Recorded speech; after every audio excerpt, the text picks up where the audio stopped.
Essa é a aula 4 do nosso curso de Ótica Geométrica. Eu vou dar continuidade às aulas anteriores, falando especificamente sobre reflexão e espelho plano. Espelho plano é isso aqui, você conhece, tá?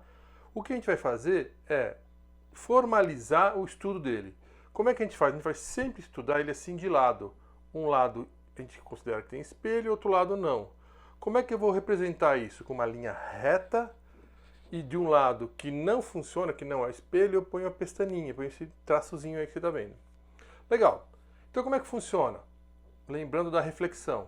Eu vou pegar um raio qualquer, um raio incidente no espelho, e nesse ponto que ele toca no espelho, eu vou traçar uma normal, que é uma linha perpendicular ao espelho, e eu vou traçar tracejado, para que o meu examinador, ou quem vai olhar o meu desenho, entenda que aqui não é o raio de luz. O raio de luz é aquele segmento de reta orientado. Meço o ângulo entre a normal e o raio incidente, e esse, por definição, vai ser o mesmo ângulo que o raio refletido vai ter em relação à normal. Então eu rebato esse ângulo, o raio incidente é igual ao raio refletido. Nesse momento, eu preciso tomar um pouquinho de cuidado nos seus exames, porque o examinador vai tender a colocar o desenho numa posição não confortável. Se estiver assim numa posição estranha, o que você tem que fazer? Girar o papel, só isso. Coloque ele numa posição que é agradável para você trabalhar, ou na vertical ou na horizontal. Eu quero agora representar a imagem de um objeto no espelho plano. Como é que eu vou proceder? Eu pego um objeto qualquer, por exemplo, essa tesoura, e escolho um ponto dessa tesoura. Eu chamo de P. Desse ponto P, eu vou fazer um raio de luz que chega no espelho, aí eu traço a normal, meço o ângulo entre a normal, eu faço direitinho o mesmo procedimento. E reflito e acho o raio refletido, ok? Agora eu vou pegar um segundo raio de luz. Como eu estou escolhendo, eu vou escolher um raio que me é conveniente. Por exemplo, um raio que é coincidente com a normal, está sobre a normal. Então, se eu for medir o ângulo de incidência, como ele está sobre a normal, o ângulo de incidência vai ser zero. Então, o ângulo de reflexão também vai ser zero, ou seja, ele volta sobre ele mesmo. Para definir, então, a imagem desse ponto P, eu vou prolongar os raios refletidos, certo? Até que eles se encontrem. Esse prolongamento eu faço com uma linha tracejada, para que não represente luz, e sim só o prolongamento desse raio de luz. No encontro dessas duas retas, eu vou achar o ponto P', que é exatamente a imagem do ponto P da tesoura. Repara que a distância entre P e o espelho é a mesma distância entre o espelho e P'. É possível provar que a distância D é igual à distância D' por semelhança de triângulos.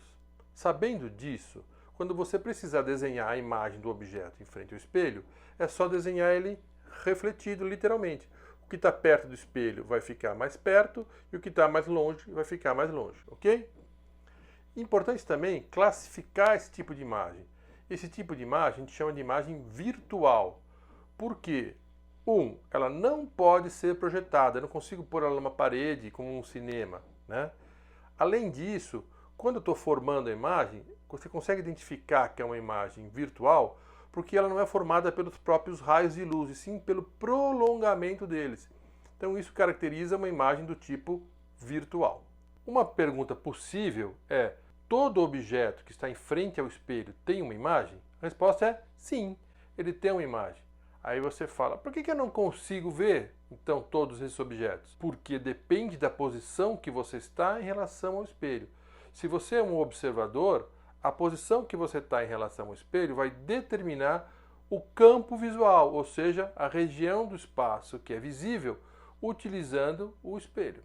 Repara nesses objetos, todos vão ter imagens no espelho. Para efeitos de estudo, eu posso imaginar que o espelho segue infinitamente.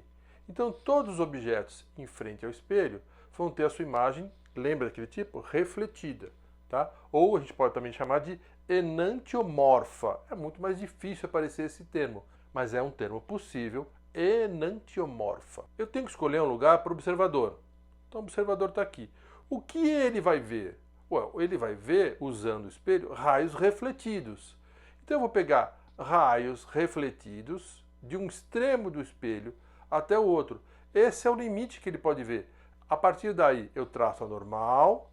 Sabendo que esse é o ângulo de reflexão, eu consigo traçar o ângulo de incidência e sei de onde viriam esses raios.